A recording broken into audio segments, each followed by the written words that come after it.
Hello' ছাত্ৰ ছাত্ৰীসকল, যিসকলে এইবাৰ 2026ত মেট্ৰিক এক্সাম দিবা আৰু তোমালোকৰ হাফ ইয়াৰলি চিলেবাছখন তোমালোকে চাই লোৱা।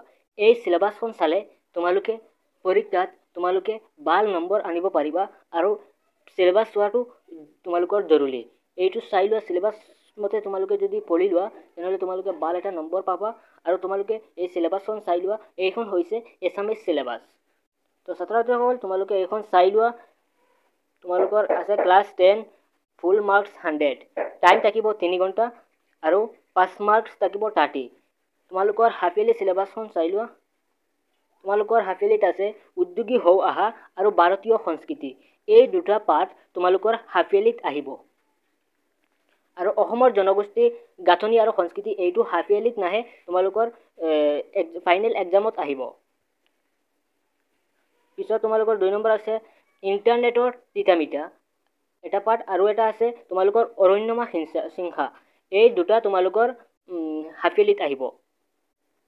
পিছত আছে তোমালোকৰ অৰণ্য যাত্ৰা হাফ ইয়াৰলিত আহিব। আৰু তোমালোকৰ পাৰস্য এভূমিকি এইটো নাহে, হাফ ইয়াৰলিত নাহে। পিছত তোমালোকৰ আছে বৰগীত মাধৱদেৱ, এইটো আহিব আৰু জিকিৰটো তোমালোকৰ হাফ ইয়াৰলিত আহিব আৰু প্ৰশস্তিটো হাফ ইয়াৰলিত আহিব। মই অসমীয়া আৰু দৃষ্টান্ত তোমালোকৰ হাফ ইয়াৰলিত নাহে। পিছত তোমালোকে চোৱা যে তোমালোকৰ নৱম শ্ৰেণীৰ ব্যাকৰণৰ উপৰিও সমা সন্ধি বাক্য পৰিৱৰ্তন, সৰল যৌগিক জটিল নত্যবিধি সত্যবিধি জ্যোতি চিহ্ন ব্যৱহাৰ, খণ্ড বাক্য জতুৱা টাচ বিপৰীতাৰ্থ শব্দ আৰু এটা শব্দত প্ৰকাশ কৰা, এই সকলোখিনি তোমালোকৰ হাফ ইয়াৰলিত আহিব। পিছত তোমালোকে চাই লোৱা, ইয়াত আছে ভাৱ সম্প্ৰসাৰণ, প্ৰতিবেদন, আবেদন লিখা। এই তিনিটাৰ মাজত তোমালোকে আহিব তোমালোকৰ হাফ ইয়াৰলিত।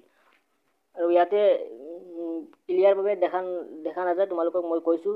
তোমালোকে ইয়াত আছে যে ভাৱ সম্প্ৰসাৰণ, প্ৰতিবেদন, আবেদন, এই তিনিটা তোমালোকৰ হাফ ইয়াৰলিত আহিব। যিকোনো এটা লিখিলে হৈ যাব। পিছত আছে তোমালোকৰ ৰচনাটো তোমালোকৰ হাফ ইয়াৰলিত আহিব। পিছত আছে তোমালোকৰ দ্ৰুত পাঠটো আহিব তোমালোকৰ হাফ ইয়াৰলিত। অপঠিত গদ্যাংশ এইটো আহিব তোমালোকৰ গ্ৰুপ বি, চাই লোৱা।